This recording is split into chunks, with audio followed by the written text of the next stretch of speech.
அந்த ஊழியக்காரன் அழைப்போமா. பிரைஸ் லார்ட் பாஸ்டர் மகேந்திரன் அவர்களே. பிரைஸ் லார்ட் ஐயா, praise lord. Praise the lord, praise the lord. அதிகாலை வேளையிலே தேவனுடைய வார்த்தையை உலகமெங்கும் கொடுக்க வந்திருக்கிறீர்கள். உங்களுடைய செய்தியை 97 ரேடியோவில் தொடர்படுத்தி இருக்கிறோம். அது மட்டுமல்ல, யூடியூப், ஃபேஸ்புக் கூட உங்கள் செய்தி வருகின்றது. எனவே ஆவியானவர் உங்களோடு பேசிய செய்தியை கேட்க 97 ரேடியோவில் கேட்கிற பிள்ளைகள் அவளோடு தகத்தோடு காத்து கொண்டிருக்கிறார்கள். உங்களோட ஒப்பு கொடுக்கிறேன் பாச, நீங்க வழி நடத்துங்க. ஆமென். ஆமென்.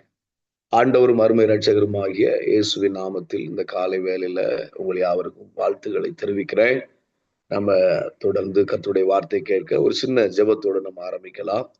எல்லா மகிமைக்கும் எல்லா கனத்துக்கும் பாத்திரரே நாங்கள் நன்றியோடு துதிக்கிறோம், நாங்கள் ஸ்தோத்திரிக்கிறோம். இந்த காலை வேளையில பிதாவே, எங்களை விட்டு எடுபடாத நல்ல பங்கை ஆண்டவரை நாங்கள் தெரிந்து கொள்வதற்கு உங்க பாதத்தில் அமர்ந்திருக்கிற இவ்வேளையில பிதாவே, இந்த தொடர்பில் இந்த இணைப்புல இணைந்திருக்கிற எல்லார் மேலேயும் உடைய மகிமையான பிரசன்னம் அவர்கள் சிந்தனைகளை உமக்குள் காத்து கொள்ளும்படி உடைய வார்த்தைக்குள் அவர்கள் ஆண்டவரே சப்பா நிலைத்திருக்கும்படியும் பார்த்து நான் வேண்டுகிறேன்.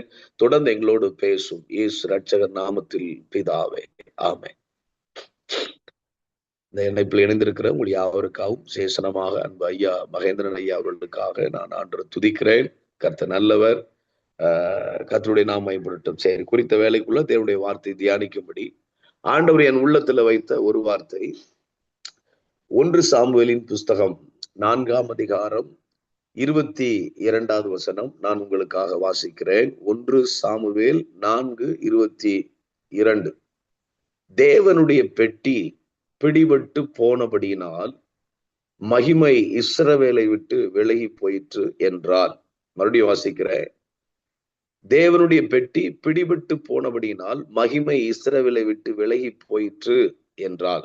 கவனிங்கள், வேதம் சொல்லுகிறபடி அன்றைக்கு தேவனுடைய ஆசாரிப்பு கூடாரத்துல அன்றைக்கு ஏலி என்கிற தேவ மனுஷன் ஊழியம் செய்து கொண்டிருக்கிறார். 40 வருஷ காலமாக அவர் ஊழியம் செய்து கொண்டிருக்கிற நாட்களில இஸ்ரவேல் ஜனங்களுக்கும் பெலிஸ்தர்களுக்கும் ஒரு யுத்தம் உண்டாகிறது.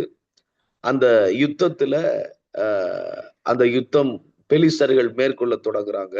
அப்படி பெலிஸ்தர்கள் யுத்தம் பண்ணும்போது கர்த்தருடைய பெட்டிய இஸ்ரவேல் ஜனங்கள் பாளையத்துக்கு, அதாவது யுத்தம் பண்ணக்கூடிய இடத்துக்கு அவர்கள் கொண்டு வர சொல்றாங்க.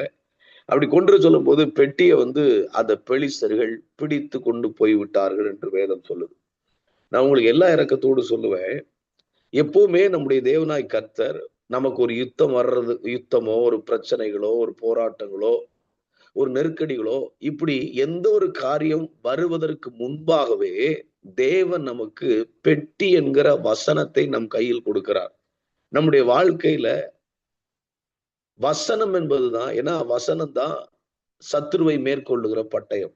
கர்த்தருடைய வார்த்தை தான் பிசாசை மேற்கொள்கிற பட்டயம், அவிவிசுவாசத்தை மேற்கொள்ளுகிற பட்டயம், நோய்களை மேற்கொள்ளுகிற பட்டயம்.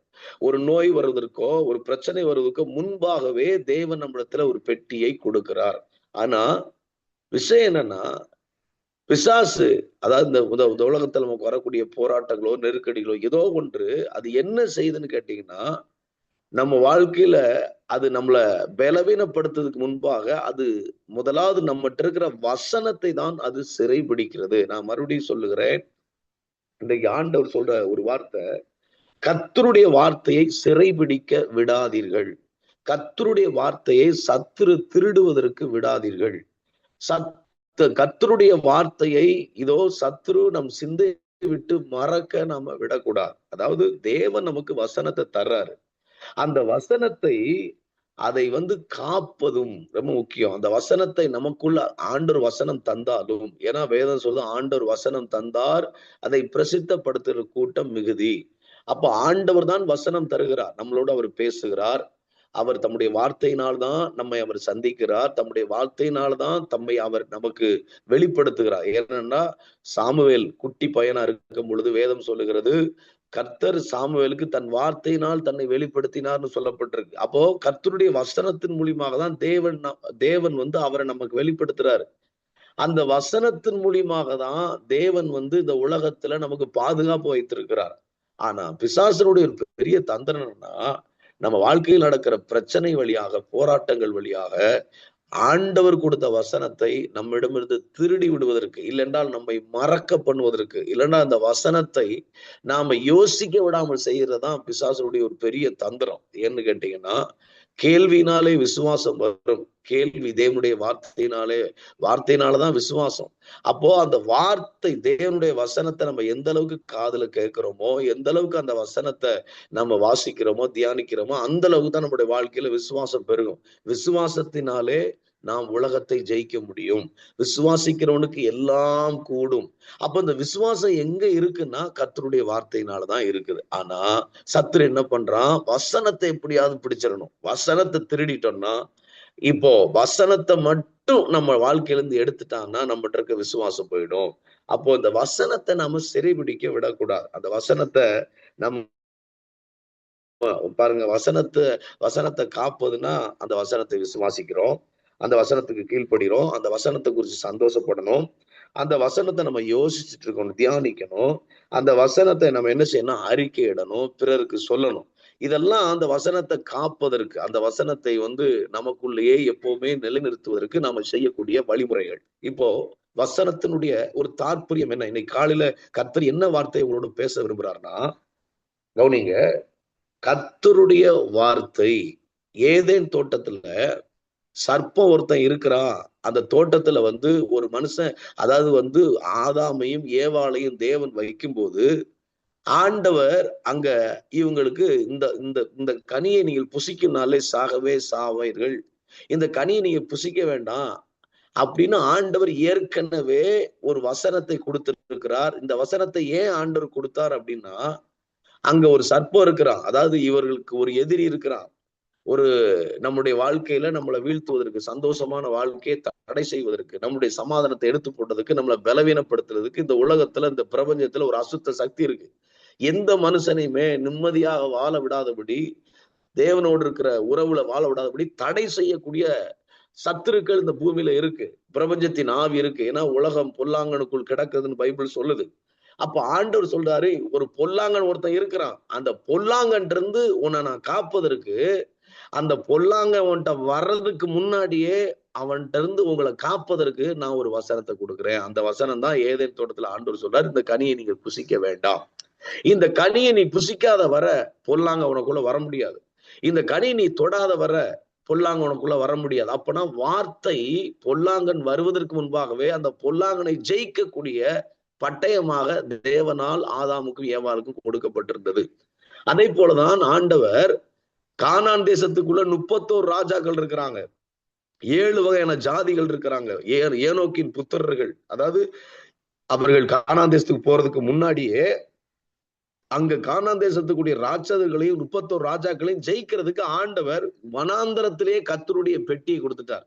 மோசே சீனாய் மலையில் உச்சியில போய் கர்த்தருடைய மேகத்துக்குள்ள இருந்து அந்த கர்த்தருடைய வசனத்தை பெற்றுக்கொண்டு வர்றான், கற்பலையை பெற்றுக்கொண்டு வர்றாரு. அப்போ அந்த கர்த்தருடைய பெட்டிக்குள்ள தேவனுடைய கற்பனை இருக்குது. அப்பட என்ன அர்த்தம்? இந்த ஜனம் ஒரு யுத்தம் செஞ்சு கானானை பிடிக்க போகுது.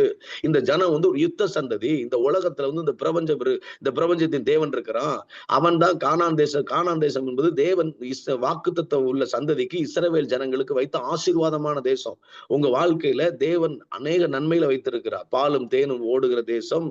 இதோ கட்டாத வீடுகள், நட்டாத தோட்டங்கள், அப்படி அவர்கள் கீழ்கால தாண்டின உடனேயே அவர்கள் தானியங்களை புசித்தார்கள் போட்டிருக்குது. அப்பனா ஆண்டவர் நமக்காக ஆயத்தம் பண்ணி வைத்திருக்கிறார். அநேக ஆசீர்வாதங்கள் இருக்கு ஒவ்வொரு மனுஷனுக்கும்.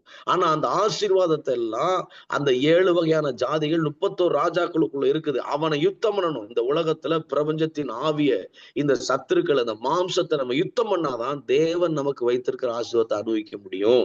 அப்ப பிசாசை ஜெயிக்கணும். பிசாசை ஜெயிக்க ஜெயிக்க ஜெயிக்க ஜெயிக்கதான் நம்ம என்ன செய்யணும்னா தேவன் வைத்திருக்க ஆசீர்வாதத்தை நம்ம அனுபவிக்க முடியும். அதனாலதான் பைபிள் சொல்லுகிறது, ஆவினாலே சரீரத்தின் செய்களை அழித்தால் நீங்கள் பிழைப்பீர்கள். பிழைப்புனா ஆசீர்வாதம், பிழைப்புனா சமாதானம், பிழைப்புனா ஆரோக்கியம். அப்போனா நம்ம மாம்சத்தின் செய்கள், அதாவது பிசாசனுடைய செயல்கள், பிசாசு தூண்டுகிற இந்த உலகத்தின் வல்லமைகள் தூண்டுகிற காரியத்தை நம்ம ஜெயிக்கணும். அதை ஜெயிக்கிறதுக்கு தான் ஆண்டவர் பெட்டி கொடுத்திருக்கிறார். பெட்டி என்றால் வார்த்தை.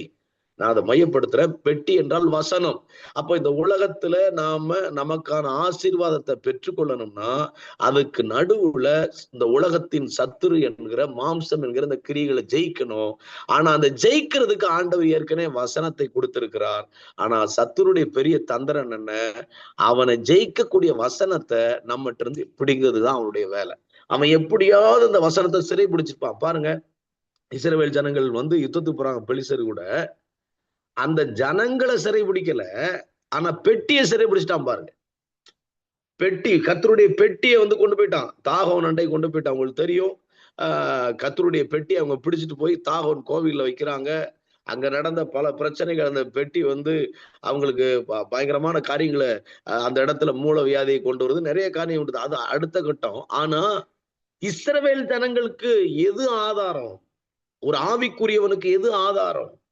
ஒரு தேவன் அறிந்த பிள்ளைக்கு எது ஆதாரம், எது அஸ்திபாரம்னு கேட்டீங்கன்னா கர்த்தருடைய வசனம். வசனம் இருக்கிற வர சத்துருவை நம்ம என்ன செய்யலாம்னா மேற்கொள்ளலாம். அதனாலதான் பாருங்களேன், ஏதேன் தோட்டத்துல கர்த்தருடைய வார்த்தை ஆதாமிடம் ஏவாளிடமும் அந்த வசனம் இருக்கிற வர, அந்த வசனம் சிறைபிடிக்கப்படாத வர, அப்படின்னா அந்த வசனத்துக்கு கீழ்ப்படுகிற வர, அந்த வசனத்தை விசுவாசிக்கிற வர, அந்த வசனத்தை சந்தோஷப்படுற வர, அந்த வசனத்தை தியானிக்கிற வர, அந்த ஆதாம் ஏவாள் எப்படி இருந்தான்னு கேட்டீங்கன்னா, வேதம் சொல்லுது, அவர்களுக்குள் ஜீவன் இருந்தது. அதாவது அவங்க மேல அபிஷேகம் இருந்தது. அவர்கள் ஜீவன்னா என்ன அர்த்தம்னா, அவர்களுக்குள் மரணம் வரவில்லை.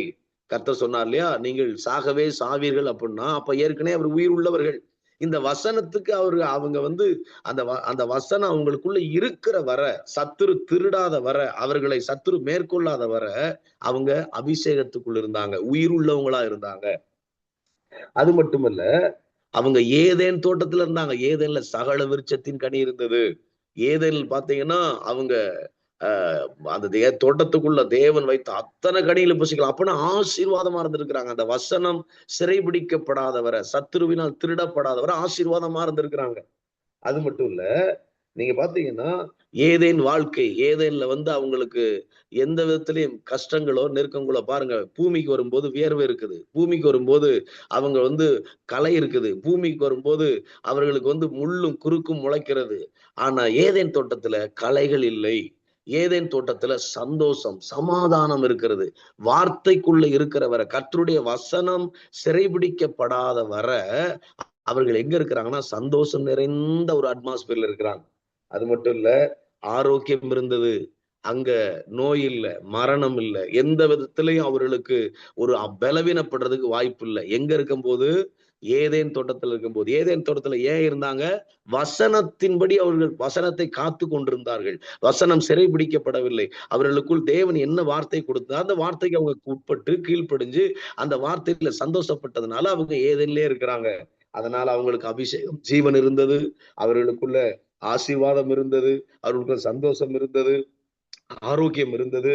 அது மட்டுமல்ல, தேவன் உலாவி வரும்போது அவரோடு கூட உலாவினார்கள். ஏன்னா ஆதாம் தேவன் செய்து கொண்டு வரக்கூடிய அந்த களிமண்ண செய்து கொண்டு வரக்கூடிய மிருகங்களுக்கு பெயரிட்டான். அப்ப கர்த்தரோடு நல்ல உறவு இருந்தது. வார்த்தை இருக்கிற வரைக்கும் ஆதாமுக்கு ஏவாளுக்கு எப்படி இருக்குன்னு கேட்டீங்கன்னா, கர்த்தரோடு நல்ல ரிலேஷன்ஷிப்ல, ஐக்கியத்துல இருக்கிறாங்க, நல்ல ஃபெல்லோஷிப்ல இருக்கிறாங்க கர்த்தரோடு. ஏன்னா அவரு செஞ்சு கொண்டதுக்கெல்லாம் பேர் வைக்கிறாங்க. அந்த அளவுக்கு தேவனோடு நல்ல இணைப்பு, ஐக்கியம். ஏன்னா தேவனே ஆதாமுக்கு அயர்ந்த நித்திரை வர பண்ணுகிறார், அவனுடைய விலா எலும்பு ஒன்றை உருவுகிறார். அப்போ கர்த்தருக்கும் ஆதாமுக்கும் ஏவாளுக்கும் நல்ல உறவு இருந்திருக்குது. அந்த வார்த்தை இருக்கிறவரை, அந்த வார்த்தைக்கு உட்பட்டு நடக்கிறவரை நல்ல உறவு. அது மட்டும் இல்ல, குறையில்லாத வாழ்க்கை. ஏதேன் தோட்டத்துல எனக்கு அது இல்ல. பாருங்க, இப்போ வார்த்தை சிறைபிடிக்கப்பட்ட பிறகுதான், ஐயோ நான் நிர்வாணியா இருக்கிறேன், என்னுடைய சரீரத்துல வஸ்திரம் இல்ல. அப்ப இந்த இல்லைங்கிற காரியம் அவர்கள் ஏதேன் தோட்டத்துல வார்த்தை இருக்கிற வரை இல்லைங்கிற வாழ்க்கை அவங்களுக்கு இல்லை.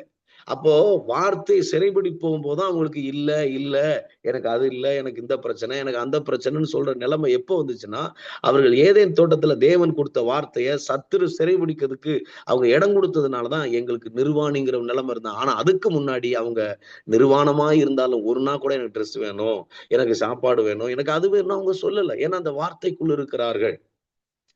அது மட்டும் இல்ல, வெற்றியான வாழ்க்கை, ஏதேன் தோட்டத்துல இருக்கும்போது அவங்களுக்கு ஜெயம், வெற்றி உள்ள ஒரு வாழ்க்கை இருந்தது. இப்போ இந்த வார்த்தை சிறைபிடிக்கப்பட்டு போன பிறகு நீங்க வீட்டுல வாசிச்சு பாருங்க, 1 சாமுவேல் புஸ்தகம் 4ஆம் அதிகாரத்துல நீங்க 19, 20 வாசிங்கன்னா வார்த்தை பிடிபட்டு போச்சு. நான் வாசிக்கிறேன் பாருங்களேன். பினேகாசின் மனைவி ஆகிய அவன் மருமகள் நிறை கர்ப்பிணியா இருந்தாள். அவள் தேவனுடைய பெட்டி பிடிபட்ட செய்தியும் தன் மாமனும் தன் புருஷனும் இறந்து போனதையும் கேள்விப்பட்ட போது அவள் பிரசவ வேதனைப்பட்டு குனிந்து பிரசவித்தாள். அவள் சாக போர் நேரத்தில் அவள் அண்டையில் நின்ற ஸ்திரீகள், நீ பயப்படாதே, ஆண் பிள்ளை பெற்றா என்றார்கள். அவளோ அதற்கு ஒன்றும் சொல்லவும் இல்லை, அதுமே சிந்தை வைக்கவில்லை. அப்ப என்ன அர்த்தம்னா, வார்த்தை சிறைப்பட்டு போன பிறகு இந்த பினேகாசனுடைய மனைவி ஏலியினுடைய மருமகள் அங்க என்ன சம்பவம் நடக்குதுன்னா, ஒரு 7 காரியம். வார்த்தை பிடிபட்டு போயிடுச்சு, வார்த்தை இல்லை. ஏதேன் தோட்டத்துல வார்த்தை இருக்கும் போது ஆதாம் ஏவாள் எப்படி இருந்தாங்க, இங்க வார்த்தை பிடிபட்டு போன பிறகு என்ன நடக்குன்னா பாருங்க. முதல்ல பிள்ளையை குறித்த சந்தோஷத்தை, பிள்ளை பெக்கிற எல்லாருக்குமே ஒரு பெரிய அது வேதனை இருந்தாலும் அந்த இடத்துல பிள்ளை பெற்ற உடனே ஒரு சந்தோஷம் இருக்கும். நான் 10 மாசம் சுமந்தேன், அந்த பிள்ளையை நான் பெற்றெடுத்துட்டேன். ஆனா வார்த்தை பிடிபட்டு போன பிறகு அவங்க வாழ்க்கையில என்ன இல்லைன்னு கேட்டீங்கன்னா, பிள்ளையை பெற்ற சந்தோஷம், தன் வாழ்க்கையில ஒரு அடுத்த சந்ததி வருது, ஒரு ஒரு ஒரு ஒரு இத்தனை மாசம் சுமந்து பெற்றதுக்கு ஒரு பிள்ளை கிடைச்ச ஒரு சந்தோஷம் அவளுக்கு இல்லை. வார்த்தை இல்லாதனால சந்தோஷம் இல்லை. அது மட்டும் இல்ல, குனிந்து பிள்ளை பெற்றா அப்படின்னா என்ன அர்த்தம்? அவ குனிந்து பிள்ளை பெற்றான்னா அவளே அந்த பிரஷர் பண்ணி பெற்றிருக்கா. அப்போ அந்த வெறுப்போடு அவ அந்த பிள்ளை வெளியே போயிடணும். ஏன்னா பெட்டி பிடிக்கப்பட்டதுனால அவளுக்கு அவளே அதை பிரஸ் பண்ணி அந்த வழியை தாண்டி அவள் வெறுப்போடு பிள்ளையை பெறுகிறா. அந்த இடத்துல பிள்ளைய ஒரு மகிழ்ச்சியோடு பிள்ளை பெறல.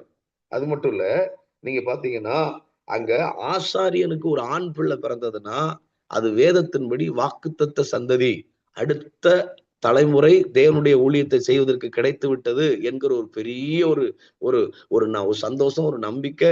ஏன்னா நம்ம அடுத்த சந்ததி கர்த்தருடைய ஊழியத்தை செய்யணும். ஆனா ஒரு ஆண் பிள்ளை பிறந்திருக்குது, அவ வாக்குத்தத்தத்தை அந்த வாக்குத்தத்தமுள்ள ஒரு சந்ததி வந்திருக்குது, நம்ம அடுத்த சந்ததி நம்ம ஊழியம் செய்ய போது அந்த நம்பிக்கை, அந்த சந்தோஷம் அவளுக்கு இல்ல பாருங்க. அதெல்லாம் அவ மைண்ட்லயே வைக்கல.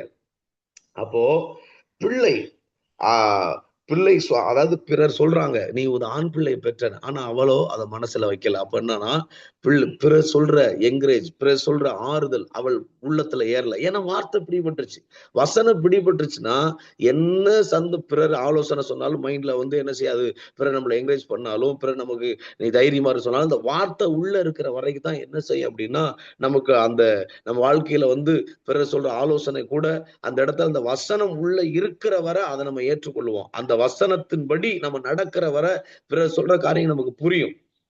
இப்ப பாருங்க, பிள்ளையினுடைய தன் பிள்ளையின் வாழ்வை இக்கபோத்துன்னு பேர் வைக்கிறார்.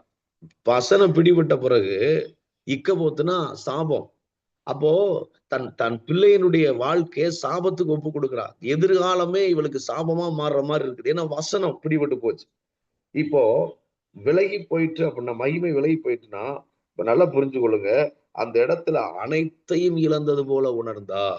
ஒரு எதிர்காலத்துக்கு கர்த்தருடைய பெட்டி பிடிக்கப்பட்டதுனால அவருடைய வாழ்க்கையில எதிர்காலத்துக்கு ஒரு ஒரு ஒரு இக்கபோத் என்கிற ஒரு அடையாளத்தை, அப்போ வார்த்தை பிடிபட்டு போனால் ஒரு தவறான அடையாளம் வாழ்க்கையில உண்டாகிறது. எனக்கு அருமையானவர்களே, இந்த காலை வேளை ஆவியானவர் பேசுற ஒரு வார்த்தை என்னன்னா, நீங்களும் நானும் இந்த உலகத்துல சத்துருக்களை ஜெயிப்பதற்கு, போராட்டங்களையும் நெருக்கங்களையும் ஜெயிப்பதற்கு, இந்த நெருக்கங்கள் போராட்டங்கள் வர்றதுக்கு முன்னாடியே தேவன் நமக்கு வார்த்தையை கொடுத்திருக்கிறாரு.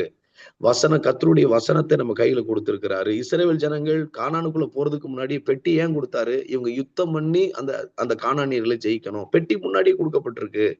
அப்ப உங்களுக்கு எனக்கும் இந்த பூமி என்கிற இந்த இந்த ஆதாம் ஏவாளுக்கும் சர்ப்பம் ஒருத்தன் வருவாங்கிறதுக்கு முன்பாகவே ஆண்டவர் சொல்ல அந்த கனியை புசிக்காதீங்க ஒரு வார்த்தையை கொடுத்திருக்கிறாரு. அப்ப இந்த வார்த்தைய நாம என்ன செய்யணும்? காத்து கொள்ளணும். இந்த வார்த்தையை சிறைபிடிக்க விட்டுறக்கூடாது. அதனாலதான் சங்கீதம் 119 ஒரு பக்தன் இப்படியேதான், நீர் அதாவது உம்முடைய அடியானை நம்ப பண்ணின வசனத்தை உம்முடைய அடியானுக்காக நினைத்தருளும். அப்ப என்ன அர்த்தம் புரியுது? நம்ம ஆண்டவர் ஒரு வசனத்தை கொடுத்துதான் ஆலயத்துக்குள்ள கொண்டு வந்திருக்கிறாரு, ரட்சிப்புக்குள்ள கொண்டு வந்திருக்கிறாரு. அவர் சுவிசேஷம் என்கிற வசனத்தை நமக்குள்ள பேசினாரு.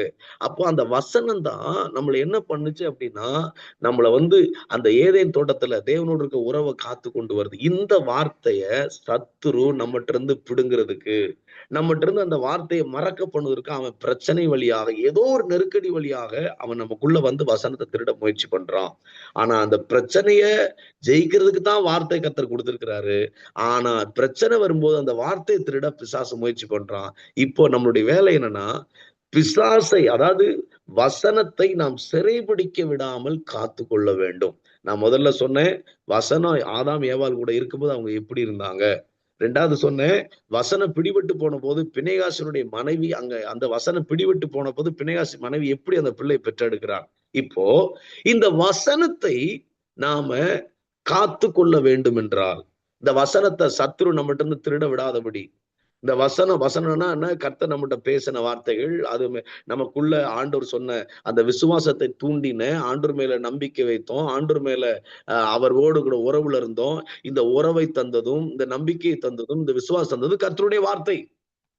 அப்ப இந்த வார்த்தைய நமக்குள்ள சிறைபிடிக்க விடாம, இந்த வார்த்தையை நம்ம காத்துக்கொள்ளணும்னா நம்ம என்ன செய்யணும் அப்படின்னு கேட்டீங்கன்னா, அது மட்டும் டக்குன்னு நான் சொல்லி முடிக்கிறேன் பாருங்க. மத்தேயு 4:11 வேதம் சொல்லுது, அப்பொழுது பிசாசானவன் அவரை விட்டு விலகி போனான். உடனே தேவதூதர்கள் வந்து அவருக்கு பணிவிடை செய்தார்கள். கவனிங்க, ஆதாம் ஏவாளுக்கு என்ன சோதனை, என்ன பிரச்சனை ஏதேன் தோட்டத்துல வந்துச்சோ, அதே போல பிந்தின ஆதாமாகிய இந்த இயேசு கிறிஸ்துவுக்கும் பிசாசு வர்றான். பாருங்க, அங்க எப்படி பிசாசு வந்து சர்ப்பம் வந்து அவங்கள சோதிக்கிறதுக்கு, அவங்கள வந்து தான் பக்கம் இழுக்கிறதுக்கு எப்படி முயற்சி பண்ணானோ, அங்கேயும் பாருங்க சாப்பாடு தான் கை வைக்கிறான். இந்த இதை சாப்பிடுங்க, நீங்க சாப்பிடுற நல்ல புசிக்கு நல்ல நீங்க எப்படி இருப்பீங்கன்னா, நீங்க வந்து தேவர்களை போல இருப்பீங்க. இங்கே இயேசுன்னு சொல்றான், இந்த அப்பத்தை நீ வந்து இந்த கல்லை அப்பமாய் மாற்றும். அப்ப அங்கேயும் சாப்பாடுல டெஸ்ட் வைக்கிறான். அவங்க தோத்து போறாங்க. இங்க இயேசுவுக்கும் அதே மாதிரி அவரை எப்படியாவது தான் பக்கம் இழுக்கணும், அவருக்குள்ள அவரை வந்து ஜெயிக்கணும், அவரையும் ஏதேன் தோட்டத்துல ஆதாம தள்ளன மாதிரி இவரையும் தள்ளணும் அப்படின்னு சொல்லிட்டு பிசாசு வர்றான். அப்படி வந்து இவற்றை வந்து எப்படியாவது இவருக்குள்ள இருக்கிற வசனத்தை, இவருக்குள்ள இருக்கிற கர்த்தருக்குள்ள இருக்க கீழ்ப்படிதல, இவருக்குள்ள இருக்கிற கர்த்தருக்குள்ள இருக்க உறவை எப்படியாவது எடுத்துடணும்னு சொல்லிட்டு அவன் முயற்சி பண்றான். ஆனா இயேசுவோ வசனத்தை காத்து கொண்டார், பிசாசை ஜெயித்தார், பிசாசு விலகி ஓடினான், தேவதூதர்கள் பணிவிடை செய்தார்கள். அப்ப என்ன அர்த்தம் புரியுது? நம்ம வாழ்க்கையில பிசாசை ஜெயிக்க ஜெயிக்க ஜெயிக்க பரலோகம் நமக்கு உதவி செய்து, பரலோகம் நமக்கு இறங்கி வருது, தேவ தூதர்கள் இறங்கி வர்றாங்க, நமக்கு தேவையான எல்லா ஆசீர்வாதத்தை நன்மையும் பரலோகம் நமக்கு தருது, பாதுகாப்பை தருது. அப்ப நம்ம பிசாசை ஜெயிக்கும் போதுதான் தேவனுடைய நன்மை நம்மை தேடி வருகிறது. அப்ப பிசாசை ஜெயிக்கிறதுக்கு தான் கர்த்தர் வார்த்தை கொடுத்திருக்கிறாரு. இப்ப இந்த இயேசு எப்படி வார்த்தையை காத்து கொண்டார்? அப்ப இயேசு பிசாசு அவனை விட்டு விலகி போயிருக்கிறான்னா, அவரை வந்து அவனால ஜெயிக்க முடியல, விலகி போயிருக்கிறாரு. பிசாசு விலகி போயிட்டான்னா, அப்ப பிசாசு இவரை பிடிக்க விடாதபடி, இவருக்குள்ள வார்த்தையை அவன் கொண்டு போக விடாதபடி இவர் வார்த்தையை காத்து கொண்டிருக்கிறார். அப்படி எப்படி, எதனால இவர் மட்டும் வசனத்தை காத்து கொள்ள முடிந்தது? வசனம்னா நீ உன்னை புரிஞ்சுக்கணும், கர்த்தர் கொடுத்த வார்த்தை, அதாவது அவருக்கு கீழ்ப்படிதல், அவரோடு இருக்க உறவு, தேவனோடு இணைக்கப்பட்ட வாழ்க்கை, இதுதான் வசனம் என்கிற வழியாக நமக்கு கிடைக்குது. இதெல்லாம் எப்படி இயேசு காத்துக்கிட்டாரு? எப்படி இயேசு இந்த இடத்துல பிசாசு ஜெயித்தாரு? எப்படி இயேசு தனக்குள்ள இருக்கிற வசனத்தை அவரு கரெக்டா பாதுகாத்துக்கிட்டாரு அப்படின்னு கேட்டீங்கன்னா, மத்தேயு 4 நீங்க 4வது வசனத்தை பாத்தீங்கன்னா அவர் சொல்றாரு, அதாவது 3ஆம் வசனத்துல சோதனைக்காரன் சொல்றான், இந்த கல்லுகளை அப்பங்களாக மாற்றும். அப்படின்னா இயேசுக்கு பசி இருக்குது. இந்த இடத்துல பயங்கரமான பசி, 40 நாள் முடிஞ்ச உடனே பசி உண்டாயிற்று. பசிக்கிற நேரத்துல பிசாசு வந்து சொல்றான், இந்த கல்லு அப்பங்களாய் மாற்றும். பாருங்க, அவர் சொல்றாரு, மனுஷன் அப்பத்தினாலே மாத்திரம் அல்ல. இந்த வார்த்தையை பாருங்களேன், கொஞ்சம் வாய்ச்சி சொல்லுங்க. அப்பத்தினாலே மாத்திரம் அல்ல. அதாவது எப்படின்னா, இவருக்கு தேவை இப்ப அப்பம் தான். இது இப்ப அப்பம்னா சாப்பாடு தேவை. இவர் ஒரு தேவையில இருக்கிறாரு. அந்த தேவையில வந்து பிசாசு வந்து இந்த கல்லுகளை அப்பங்களாய் மாத்தும் அப்படின்னு வந்து சொல்றான். ஆனா அவர் சொல்றாரு, அப்பத்தினால மாத்திரம் அல்ல, தேவனுடைய வாயிலிருந்து புறப்படுகிற ஒவ்வொரு வார்த்தையினாலும் மனுஷன் பிழைப்பான். அதாவது தன் தேவையின் மத்தியில ஆண்டவர் அதாவது தேவைக்கு உலகத்தின்படியே, இப்ப அப்பம்னா ஆமா இந்த இடத்துல எனக்கு பசி இருக்கு, சாப்பாடு வேணும் எனக்கு அப்படின்னு ஒரு பிரச்சனைக்கு, ஒரு தேவைக்கு உலகத்தின்படி அவர் சிந்திக்காம அந்த இடத்துல ஆவினாலே, ஆவிக்குரிய விதத்தில் அந்த பிரச்சனையை மேற்கொள்வது எப்படின்னு சிந்திச்சார். பாருங்க, தேவனுடைய வாயிலிருந்து புறப்படுகிற வார்த்தையினாலே இப்ப நமக்கு பசிக்குன்னா நம்ம சாப்பாடு தானே கேட்போம். ஆனா இவரு அவர் என்ன பண்ணாருன்னா, தன்னுடைய தேவைக்கு உலகத்தின்படியே யோசிக்காம, ஒரு பிரச்சனைய உலகத்தின்படி ஜெயிக்கிறது முயற்சி பண்ணாம, நமக்கு வருகிற போராட்டங்களை உலகத்தின்படி இதுக்கு என்ன முடிவெடுக்கலாம், இத இத இத அவங்ககிட்ட பேசலாமா, இவங்ககிட்ட பேசலாமா, இந்த பணத்துக்கு அவங்ககிட்ட ஹெல்ப் கேட்கலாமா, இப்படி எல்லாம் தேவைய முதலாவது இயேசு எப்படி மீட் பண்றாரு, எப்படி அதை சந்திக்கிறாருன்னா, முதல்ல ஆவியானவர்கிட்ட இருந்து ஆவிக்குரிய ஆலோசனை வழியாக உலகத்தின் பிரச்சனையை அவர் பார்க்கிறாரு, சந்திக்கிறார், மீட் பண்றாரு. இது ரொம்ப இம்பார்ட்டன்ட். நம்ம எங்க தோக்குறோம் தெரியுமா? நமக்கு வர்ற பிரச்சனை வந்தோடனே அந்த பிரச்சனையை உடனே நமக்கு தெரிஞ்சதுல எப்படியாவது இதை ஜெயிக்கணும், இதை எப்படியாவது இந்த பசியை போய்க்கிறணும் அப்படின்னு நமக்கு என்ன ஆலோசனை மைண்ட்ல தோணுதோ அதை வச்சு அந்த பிரச்சனையை பேஸ் பண்ண முயற்சி பண்றோம். இல்ல, நீங்க ஃபர்ஸ்ட் பிரச்சனைய ஃபிளஷ்ல முயற்சி பண்ணாம ஸ்பிரிச்சுவலா மூவ் பண்ணுங்க. ஆவிக்குரிய விதத்துல இதை எப்படி நம்ம ஜெயிக்கலாங்கிறத முயற்சி எடுங்க. அப்பொழுது உங்களுக்குள்ள இருக்கிற தேவ உறவு, உங்களுக்குள்ள இருக்கிற தேவ வார்த்தை, உங்களுக்கும் தேவன் மேல் வைத்திருக்கிற விசுவாசம், இதெல்லாம் சத்துரு திருட முடியாது. என்னைக்குமே எந்த பிரச்சனை யாரு உங்களை ஏத்தோட்டம் இல்ல, ஒரு சரீரத்துல ஒரு சின்ன பலவீனம் வருதுன்னா உடனே ஸ்பிரிச்சுவலா மூவ் பண்ணுங்க. ஆவிக்குரிய விதத்துல இந்த இடத்துல தேவனுடைய வார்த்தை என்ன சொல்லுது, இந்த இடத்துல தேவன்கிட்ட போய் நம்ம பேசக்கூடிய காரியம், இதை எப்படி நம்ம ஜெயிக்கலாம், இதை ஃபர்ஸ்ட் மூவ் பண்ணுங்க. அதுக்கப்புறம் ஆண்டவர் உங்களுக்கு அவர் ஆவிக்குரிய விதத்துல நீங்க தேவன்கிட்ட போய் இந்த பிரச்சனையை நீங்க தெரியப்படுத்தும் போதோ, இல்ல தேவனுடைய சிந்தனையில இருந்து இந்த பிரச்சனையை நீங்க யோசிக்கும் போதோ, அந்த இடத்துல இந்த பிரச்சனையை நீங்க ஜெயிக்கிறது மட்டும் இல்ல, இந்த பிரச்சனையை தூண்டுகிற வல்லமையை மறுபடி வரவிடாம அந்த பிசாச விலையை வைக்க முடியும். ஏன்னா கருமையானவர்களே, ஆவியானவர் சொல்ற மிக முக்கியமான வார்த்தை, நீங்க பாருங்க, ஏதேன் தோட்டத்துல இந்த கனியை புசிங்கன்னு சொல்லும் போது அவங்க ஏற்கனவே இந்த கனியை தேவன் புசிக்கூடாதுன்னு சொல்லி இருக்கிறாருங்க. அந்த வார்த்தையை அவங்க பயன்படுத்தல. அவங்க ஸ்பிரிச்சுவலா அந்த பிசாசுக்கு பதில் சொல்லல, ஸ்பிரிச்சுவலா தன்னை வருகிற போராட்டத்துக்கு பதில் சொல்லல. அவங்க ஏவாளம் என்ன சொன்னாங்க, அதாவது இந்த கனியை புசிக்க கூடாது அப்படின்னு கர்த்தர் சொன்னாருங்க சொல்லாம, நாங்க சகல விருட்சத்தையும் கனியை புசிக்கலாம், அப்படி நாங்க இந்த தோட்டத்துல ஆண்டவர் அதை சொல்லியிருக்கிறார், இதை சொல்லியிருக்கிறாரு. இவங்களுக்கு தெரிஞ்ச மூவ்மெண்டே பேசுறாங்க. ஒரு வார்த்தை அந்த அம்மா சொல்லிருக்கணும், இந்த கனியை நாங்க புசிக்க கூடாது, புசிச்சா நாங்க செத்துருவோம் அப்படிங்கிற ஆண்டவர் சொன்ன ஸ்பிரிச்சுவல் மூவ்மெண்ட் வச்சு அவங்க மூவ் பண்ணியிருந்தாங்கன்னா கண்டிப்பா அந்த இடத்துல சத்துரு ஜெயிச்சிருப்பாங்க. தேவையில்லாத வார்த்தைகள், நமக்கு தெரிஞ்ச ஆலோசனைகள்லாம் பேசி பேசி பேசிதான் சில பிரச்சனையை நம்ம வளர விடுகிறோம். அது பிள்ளைக்கு வர பிரச்சனையா இருக்கட்டும், படிப்புக்கான பிரச்சனையா இருக்கட்டும், வேலைக்கான பிரச்சனையா இருக்கட்டும், ஊழியத்துல பிரச்சனையா இருக்கட்டும்.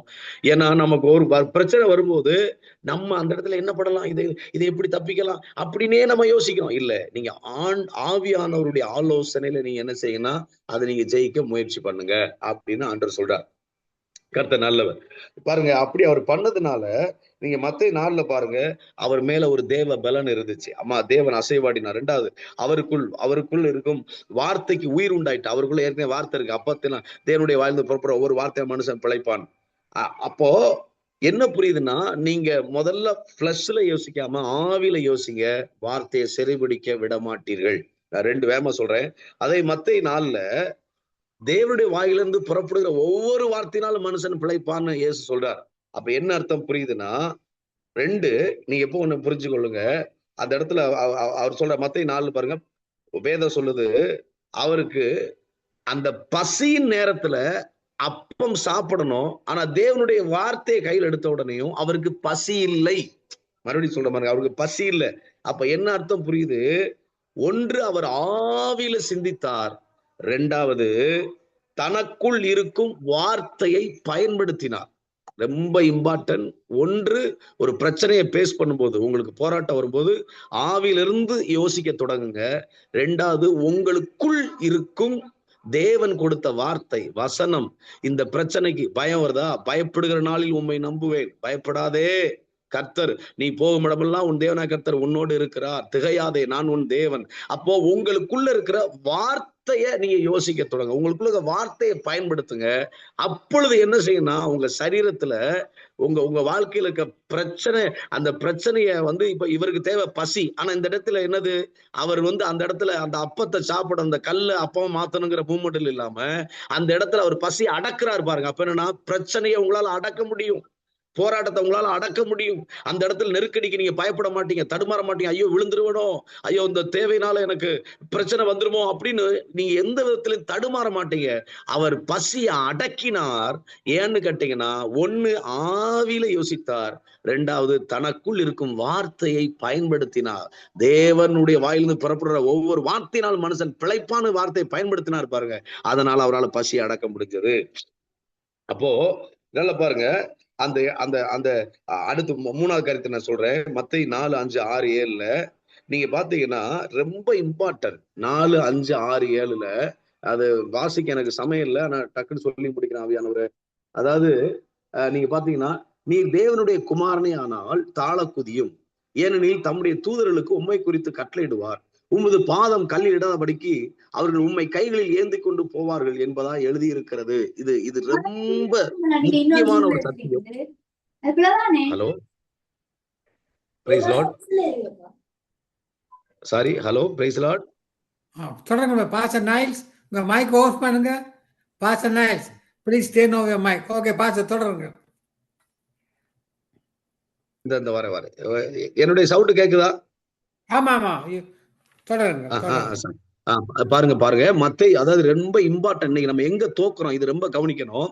மத்தேயு 4:6ல நீங்க பாத்தீங்கன்னா பிசாசே சொல்றான். சங்கீதம் 91 எடுத்து பேசுறான். அதாவது சங்கீதம் 90 எடுத்து நீ வந்து தாள குதியும், தேவதூர் உம்மை கையில ஏந்தி கொண்டு போவார்கள்னு. இன்னைக்கு நமக்கு ஒரு பிரச்சனை இல்ல, நமக்கு வரக்கூடிய அந்த வசனம் இன்னைக்கு நிறைய பேருக்கு என்ன தெரியுமா? அதாவது இவங்களுக்கு ஒரு பிரச்சனை வருதுன்னா அதுக்கு ஏற்ற மாதிரியே வசனங்கள் எடுப்பாங்க. இல்ல, நமக்குள்ள வருகிற வசனங்கள், நமக்குள்ள தோன்றுகிற எண்ணங்கள், பிசாசு சில நேரங்கள்ல வசனத்தை வச்சே நம்மளை தோக்கடிக்க நினைப்பான். அந்த வசனம் தேவனால் கொடுக்கப்படுகிறதா, அது பிசாசினால் நமக்கு அந்த தப்பான வசனத்தை எடுத்து கொடுக்கிறானா என்பதை நம்ம சிந்திக்கணும். இயேசு ரொம்ப தெளிவா சிந்திக்கிறார் பாருங்க, தெளிவா அடிக்கிறார் பாருங்க. அவன் சங்கீதம் 91 பேசுறான், நீர் தாழ குதியும், தேவதூர் உம்மை கையில ஏந்தி கொண்டு போவது வசனத்துல போட்டிருக்கு. ஏன்னா இயேசு வந்து சொல்றாரு, மனுஷன் அப்பத்தினால மாத்திரம் அவர் வாயிலிருந்து புறப்புற ஒரு வார்த்தையினால் பிழைப்பான்னு ஆண்டவர் வசனத்தை சொன்னனையும். அப்ப இவன் வசனத்தை வச்சு என்ன செய்யறான், அவரை வீழ்த்தலாம் நினைக்கிறான். ஆனா இயேசு என்ன சொல்றாரு, உன் தேவனாகிய கர்த்தரை பரீட்சை பாராதிருப்பா என்று எழுதியிருக்கிறது. அப்ப என்ன அர்த்தம் புரியுது? ஆண்டவர் தனக்குள் இந்த பிரச்சனையின் பாதையில போகும்போது, ஒரு போராட்டத்தின் பாதையில போகும்போது, தனக்குள்ள வருகிற வசனம் தேவனால் தான் கொடுக்கப்படுகிறதா, ஆவியானவர் தான் எடுத்து கொடுக்கிறாரா, இல்ல நானே மாம்சத்தில் இந்த வசனத்தை எடுத்துக்கிட்டு நான் ஓடுறேனா அப்படின்னு தெளிவா இயேசு அந்த இடத்துல இந்த வசனம் யாரால் எனக்குள் கொடுக்கப்படுகிறது என்பதை புரிஞ்சுக்கிட்டு 91 சங்கீதத்து வசனத்தை பிசாசு பேசும்போது கர்த்தரை பரீட்சித்து பார்க்க கூடாதுங்கிற ஆவியானவர் கொடுக்கிற வசனத்தை வச்சு பிசாசை இயேசு ஜெயிக்கிறார். எனக்கு அருமையானவரு, இன்னைக்கு எங்க தோக்குறோம் தெரியுமா? நமக்கு நிறைய நேரங்கள்ல போராட்டங்கள் வரும்போது நம்ம சரியான வசனத்தை, ஆவியானவர் கொடுக்கிற வசனத்தை எடுக்கணும். பிசாசு சில நேரங்கள்ல வசனத்தை வச்சே நம்மளை ஏமாத்துவான், வசனத்தை வச்சே நம்மளை பொய் சொல்லி ஏமாத்துவான். ரொம்ப முக்கியம். ஏன்னா எப்ப பாருங்க, அங்க இந்த கனியை புசிக்கும் நாள்லே நீங்கள் வந்து கண்கள் திறக்கப்படும், நீங்கள் நன்மை தீமை அறிந்து கொள்வீர்கள், நீங்கள் தேவனை போல இருப்பீர்கள், இது தேவனும் அறிவார். பாத்தீங்களா, அவன் வசனத்தை வச்சா பேசுறான். அப்ப என்னது பண்ணா, நன்மை தீமை, இது நன்மை தீமை அறியத்தக்க கனிதான், அது தேவர்களை போல அவங்க இருப்பாங்க, இது உண்மைதான். ஆனா அந்த இடத்துல என்ன பண்ணிட்டான் சத்துரு, என்ன பண்ணிட்டான்னா, இந்த கனியை நீங்கள் புசிக்கும் நாள்ல சாகவே சாவீருங்க வார்த்தைய மறைச்சிட்டு பொய்யான வசனத்தை சாவதில்லை என்கிறத பேசுறான். அப்போ இன்னைக்கு நம்ம நிறைய இடத்துல எங்க நம்ம மாட்டிக்கிறோம் அப்படின்னு கேட்டீங்கன்னா, நமக்கு தெரிஞ்ச ஒரு வசனத்தை எடுத்துக்கிட்டு ஒரு வேலையை தொடங்கிடுறோம், ஒரு படிப்பை தொடங்கிடுறோம், ஒரு கல்யாணத்தை தொடங்கிடுறோம். இல்ல, அந்த இடத்துல உங்களுக்கு கொடுக்கப்படுற வார்த்தை ஆவியானவரால் கொடுக்கிறாரா, அது ரொம்ப நிதானமா நீங்க கவனிக்கணும். எனக்கு சமயங்கள ஒண்ணு மட்டும் சொல்லி முடிக்கிறேன், அவ்வளவுதான், முடிஞ்சது. மத்தேயு 4:10 நீங்க பாத்தீங்கன்னா, அப்பொழுது இயேசு அப்பாலை போ சாத்தானே, உன் தேவனாய் கர்த்தரை பணிந்து கொண்டு அவர் ஒருவருக்கு ஆராதனை செய்வாய் என்று எழுதியிருக்கிறதே. கடைசியா இயேசு என்ன பண்ணான்னு கேட்டீங்கன்னா, அந்த இடத்துல சாத்தானை கடிந்து கொண்டார். அப்பனா என்ன அர்த்தம்? கடைசியா பிசாசை நாம என்ன பண்ணணும்னு கேட்டீங்கன்னா, நமக்குள்ள தோன்றுகிற அவிவிசுவாச எண்ணங்களை கடிஞ்சு கொள்ளணும், பலவீன எண்ணங்களை கடிஞ்சு கொள்ளணும். ஐயோ எனக்கு இந்த நோய் என்ன வீழ்த்திருமோ, இந்த கடன் என்ன வீழ்த்தி, இல்ல, இயேசுவின் நாமத்தினால இந்த பலவீனத்தான் எண்ணங்களை நான் கடிந்து கொள்றேன். நீங்க அந்த இடத்துல அந்த பலவீனமான எண்ணங்களை தியானிச்சிட்டு இருக்காதீங்க, போராட்டமான நோய்களை தியானிச்சிட்டு இருக்காதீங்க. அந்த இடத்துல என்ன பிரச்சனை வருதோ அந்த பிரச்சனை உங்களுடைய சமாதானத்தை கெடுக்குதா, அது இயேசுவின் நாமத்தில் இந்த பிரச்சனை கடிந்து கொள்றேன். ஆண்டவர், இந்த இச்சையான எண்ணங்களை கடிந்து கொள்றேன், இப்படின்னு எந்த அளவுக்கு நம்ம கடிந்து கொள்றோமோ அந்த அளவுக்கு ஆமென். நமக்குள்ள இருக்கிற வசனம், நமக்குள்ள இருக்கிற தேவ உறவை நாம ஒரு நாளும் சிறைபிடிக்க விடாமல் காத்துக்கொள்வோம். 4 காரியத்தை சொல்லியிருக்கிறேன். வசனத்தை சிறைபிடிக்க விடாம யாரு காத்துக்கொள்ள முடியும்னா, இயேசு என்ன பண்ணார்னா, ஒன்று அவர் பிரச்சனைய மாம்சத்திலிருந்து சிந்திக்கல, ஆவிலிருந்து அதுக்கான சிந்தனை செய்தார். அதை எப்படி ஜெயிக்கணும்னு யோசிச்சார். 2வது, அவர் தனக்குள்ள இருக்கிற வசனத்தை அவர் பயன்படுத்தினார். இவங்க ஏவாள மாதிரி வேற ஒண்ண பயன்படுத்தல. அவர் தனக்குள்ள இருக்கிற வார்த்தையை பயன்படுத்தினார். மனுஷன் அப்பத்தினால மாத்திரமல்ல, தேவனுடைய வாயிலிருந்து புறப்படுற வார்த்தையினால பிழைப்பான்னு வசனத்தை பயன்படுத்தினார். 3வது, தனக்குள் தோன்றுகிற வசனம் அது அது ஆவியானவர் கொடுக்கிறாரா இல்ல பிசாசு கொடுக்கிறானா, தப்பான வசனமான்னு ஆராய்ந்து பார்த்தார். 4வது, தனக்குள் தோன்றுகிற பிரச்சனைகளை, சாத்தானுடைய வல்லமைகளை கடிந்து கொண்டார். அப்பொழுது சாத்தான் விலகி போனான். தேவதூதர்கள் பணிவிடை செய்தார்கள். எனக்கு அருமையானவர்களே, கண்களை மூடலாம், நம்ம ஜெபிப்போம். தகப்பனே, எங்களை நேசிக்கும் அருமை பரலோக பிதாவே, இந்த காலை வேளையில ஆண்டவரே, தேவனுடைய பெட்டியை, வசனத்தை சிறைபிடிக்க விடாமல் வாழ்கிற ஒரு வாழ்க்கை எங்களுக்கு வேண்டும் என்று சொல்லி நீர் பேசின வார்த்தையின்படி இஸ்ரவேல் ஜனங்கள் பெட்டியை பிடிக்க இடம் கொடுத்து விட்டார்கள். மகிமை விலகி போயிற்று. அதனால பிறந்த பிள்ளை குறித்து சந்தோஷம் இல்லை. இப்படி பல்வேறு விதங்களில ஆண்டவரே சப்பா அன்றைக்கு போராட்டங்கள் நிறைந்த விதத்தில் ஆண்டவரே அந்த சூழ்நிலையை அவர்கள் கடந்து போனார்கள். ஏதேன் தோட்டத்திலையும் வார்த்தையை சிறைபிடிக்க ஒப்பு கொடுத்து விட்டார்கள். ஆனால் இயேசுவோ தனக்குள்ள இருக்க வசனத்தை, தனக்குள்ள இருக்க தேவ உறவை, தனக்குள்ள இருக்க விசுவாசத்தை அவர் சிறைபிடிக்க விடவில்லை. அவர் கவனமாய் அந்த இடத்துல ஆண்டவரே ஆவியில சிந்தித்து வார்த்தையை பயன்படுத்தி அந்த வார்த்தை தேவனால் வருகிறதா என்று ஆராய்ந்து சாத்தானையும் கடிந்து கொண்டார்.